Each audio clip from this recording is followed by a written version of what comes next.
જય જવાન જય કિસાન.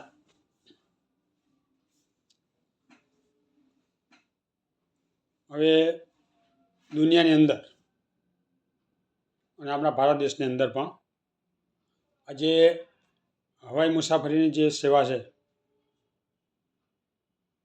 એ સેવા માટેના આપણા દેશના વિમાનો બનાવતી જે કંપનીઓ હોય, આપણા દેશના હવાઈ સફર માટેના મુસાફરોની સુરક્ષા માટે અને વિમાનની સુરક્ષા માટે, એટલે વિમાન બનાવતી કંપનીઓએ આજે વારંવાર વિમાનો ક્રેશ થાય છે. એ વિમાનો ક્રેશ ના થાય એટલે વિમાનની સુરક્ષા માટે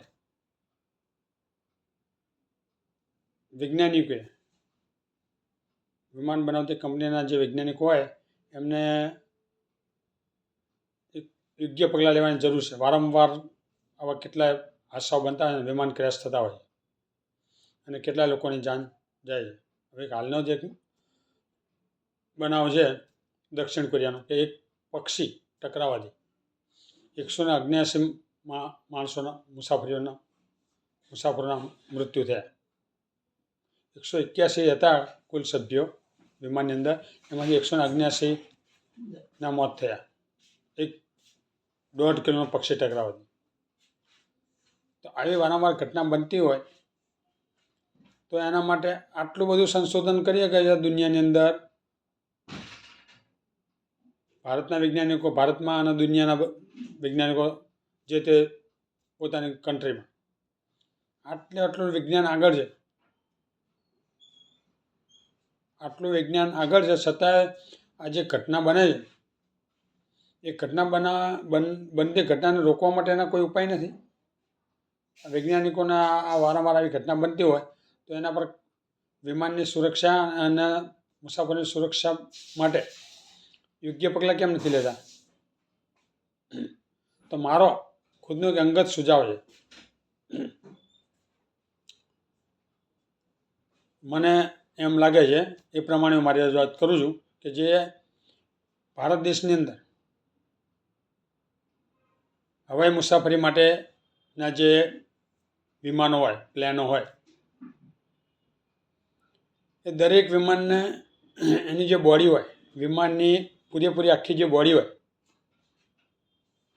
એ બોડીથી 4-5 ઇંચ ઉપર આખી બોડીની ઉપર જાળી બનાવવી જોઈએ.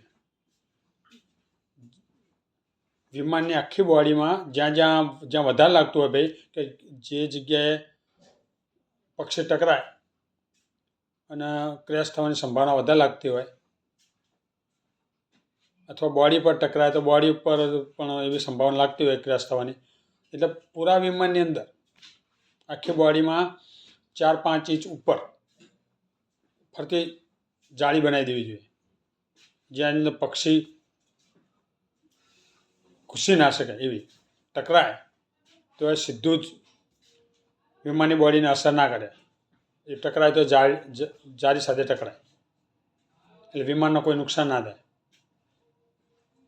ચાહે વિમાનની જે વિગ હોય, વિગની અંદર જે પંખા હોય એ પંખાને એની અંદર કેટલી વખત પક્ષીઓ આવી જતા હોય છે અને વિમાન ક્રેશ થાય છે. તો પણ અહીંયા પણ કોઈ પણ પક્ષી ટકરાય તો જાળી સાથે ટકરાય, એ પ્રમાણે જાળીથી સુરક્ષા વિઘ્ન આપવી જોઈએ. અને એવી જાળી બનાવવાની કે પક્ષી અંદર ટકરાય તો અંદર જતું ના રહે, બોડીની સાથે કે વિઘ્ન સાથે કોઈની સાથે અંદર જઈ ના શકે. એટલે નાના અંતરમાં ખાના રાખી અને બનાવવાની, કે નાનામાં નાનું પક્ષી હોય તો પણ અંદર સીધું જ બોડી સાથે ટકરાઈ ના શકે અને કોઈ બોડી નુકસાન ના થાય તો જાળી પર ટકરાય. એટલે પૂરા આખા વિમાનની બોડીમાં જે બોડી હોય બોડીથી ઉપર 4-5 ઇંચ એ તો જાળીની સુરક્ષા લગાવવી જોઈએ. પૂરા વિમાનની બોડી ઉપર 4-5 ઇંચ ઉપર જાળી લગાવી દેવી જોઈએ. અને થોડી મજબૂત હોય તો ગમે તેવું પક્ષી ટકરાય તો એ જાળી બેન્ડ થાય પણ જાળી તૂટે નહીં કે સીધું જ વિમાનની બોડી સાથે કોઈ એની અસર ના થાય, એને કોઈ નુકસાન ના થાય. એ પ્રમાણેનું આયોજન કરવું જેવો મારો અંગત સુઝાવ છે. કારણ કે વારંવાર એક આ સામાન્ય 1.5-2 કિલોનું પક્ષી ટકરાઈને આખું આવડું મોટું જહાજ એની અંદર જે 200-250 યાત્રીઓ હોય આ ત્યાં મોત પામે એ કેટલું યોગ્ય છે? આટલું વિજ્ઞાન આગળ છે, આટલા દુનિયાના વૈજ્ઞાનિકો આગળ છે, બધા ઠેઠ આકાશમાં બધું સંશોધનો કરી રહ્યા છો, આટલું આનું સંશોધન નથી થતું. મારો સુઝાવ તો આ છે કે આખી બોડી ઉપર વિમાનની આખી બોડી જ્યાં સેન્સિટિવ હોય અથવા આખી પૂરેપૂરી બોડી જ લઈ લેવાની, એટલે ગમે ત્યાં ટકરાય આખી બોડીમાં, ગમે ત્યાં પંખા ગમે ત્યાં કોઈ પણ જગ્યાએ ટકરાય તો એ જાળી સાથે ટકરાય, બોડીને કોઈ અસર ના થાય. એ પ્રમાણે 4-4 ઇંચ ઉપર, 4 ઇંચ, 2 ઇંચ જ્યાં જે રીતે સેટિંગ થતું હોય એ પ્રમાણે પૂરા આખા વિમાનને જાળીથી સુરક્ષા પૂરી પાડવી જોઈએ. અને એ જાળી પણ થોડી હેવી હોવી જોઈએ, આમ મજબૂત કે પક્ષી ટકરાય ખાલી બેન્ડ થાય પણ તૂટે બૂટે નહીં અને બેન્ડે ના થાય એ પ્રમાણે.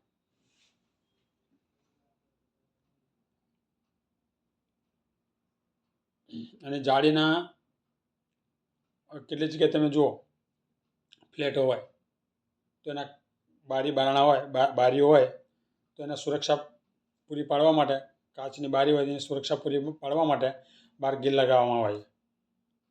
તો ગીલ પણ એવી લગાવે કે અંદર પક્ષી ના શકે અને બારીના નુકસાની ના થાય. અંદર પક્ષી ના આવી શકે એવી ગીલ મૂકી હોય એટલી જગ્યા રાખી. એ પ્રમાણે તમે આર્મીની ગાડીઓ જુઓ તો જે ડ્રાઈવર હોય, ડ્રાઈવરનું જે કેબિન હોય એની આગળના જે કાચ હોય તો કેટલી જગ્યાએ આમ ગાડીઓ જતી હોય, કોઈ કોમી રમખાણો હોય કે કોઈ પણ એવા બનાવો બનતા હોય જ્યાં પથ્થરમારો ને બધું થતું, એ જગ્યાએ ગાડીઓ મૂકી હોય આર્મીની, તો એ જે ડ્રાઈવર હોય, ડ્રાઈવરનું જે કેબિન હોય, કેબિનના આગળના જે કાચ હોય, કાચની આગળ એ જાળી ચોરસ ખાનાની બનાવેલી હોય છે કે કોઈ પથ્થરમારો કરે તો એને નુકસાન ના થાય, એની સુરક્ષા માટે. એટલે સીધું જ ડ્રાઈવરને કોઈ નુકસાન ના થઈ શકે, કાચને ના થઈ શકે, જે થાય જાળીને થાય. એ પ્રમાણે એટલે મારો અંગત સુઝાવ આ પ્રમાણે છે કે આપણા દેશની અંદર શરૂઆત કરો. પહેલાં બેંગ્લોરની જે અમુક કંપનીઓ બધી વિમાન બનાવે છે હવાઈ યાત્રિકો માટે, હવાઈ મુસાફરો માટેના જે વિમાનો હોય એ બધાના પ્રમાણે વિમાનની પૂરી બોડીને 2 ઇંચ 4 ઇંચની બોડીથી 2 ઇંચ 4 ઇંચ આખું વિમાનની જે બોડી હોય એ બોડીથી 2 ઇંચ કે 4 ઇંચ એ રીતે જગ્યા રાખી અને આખી અંદર પક્ષી ના આવી શકે કે પક્ષી ટકરાય તો કોઈ નુકસાન ના થાય એવી પ્રમાણે જાળીથી સુરક્ષા પૂરી પાડવી જોઈએ. પૂરી જાળી એ પ્રમાણે લગાવવી જોઈએ વિમાનને. પૂરા આખા વિમાનને કોઈ પણ જગ્યાએથી પક્ષીનું આખું ઝુંડ આવતું હોય, ગમે તેટલા પક્ષી હોય તો ગમે ત્યાં ટકરાય તો સીધું કોઈ બોડી નુકસાન ના થાય એ પ્રમાણે પૂરા વિમાનને જાળીથી સુરક્ષિત કરવું જોઈએ એવો મારો અંગત અભિપ્રાય છે. અને આમાંય જો વૈજ્ઞાનિકોને કોઈ વધારે યોગ્ય લાગતું હોય એ પ્રમાણે સુધારો કરી અને યાત્રિકોની સુરક્ષા માટેનું વૈજ્ઞાનિકો વિચાર્યું છે. આટલું બધું દેશ ને વિદેશ, આવા બધા દેશો આટલા આગળ આવી ગયા છે, આટલી મિસાઇલોના તેમ બધું કેટલી જાતનું આ વિજ્ઞાન આગળ વધ્યું છે કે આટલી એક સુરક્ષા પૂરી પાડવા માટેનું કોઈ શોધી શકતા નથી. મારો તો આ સુઝાવ છે, જો આ યોગ્ય લાગે તો આનો અમલ તાત્કાલિક કરવો જોઈએ. અને વિમાનની સુરક્ષા અને યાત્રિકોની સુરક્ષા પૂરી વિમાનની બોડીને જાળીથી સુરક્ષિત કરવી જોઈએ. પછી આ દેશની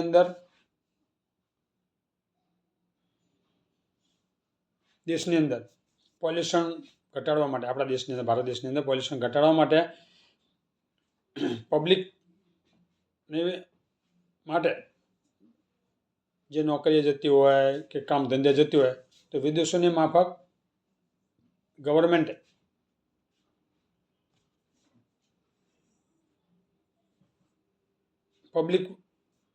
દરેક પબ્લિક સરકારી ગવર્મેન્ટ વાહનનો ઉપયોગ કરે. સાર્વજનિક જે મ્યુનિસિપાલિટી હોય દેશની અંદર, જે તે રાજ્યોમાં, જિલ્લાઓમાં મ્યુનિસિપાલિટીની જે ગાડી હોય એ દરેક ક્ષેત્રની અંદર દરેકને આસાનથી મળી રહે. પ્રાઇવેટ સાધનનો બિલકુલ, ટુ વ્હીલર હોય, ફોર વ્હીલર, એનો ઉપયોગ જ ના કરે પબ્લિક, અને ગવર્મેન્ટની મ્યુનિસિપાલિટી બસનો ઉપયોગ કરીએ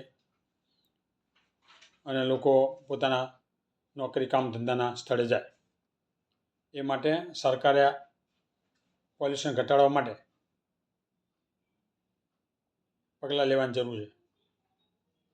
દેશની અંદર જેટલા રાજ્યો છે, દરેક રાજ્યોની અંદર જેટલા જિલ્લાઓ હોય, તાલુકા, ગામડા, જે કંઈ હોય, જ્યાં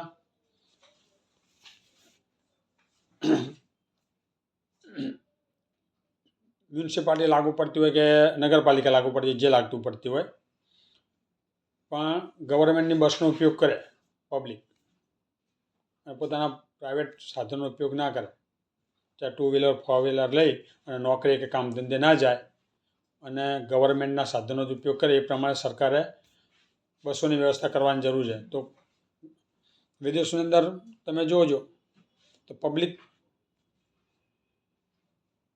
વાહનનો જ ઉપયોગ થતો હોય.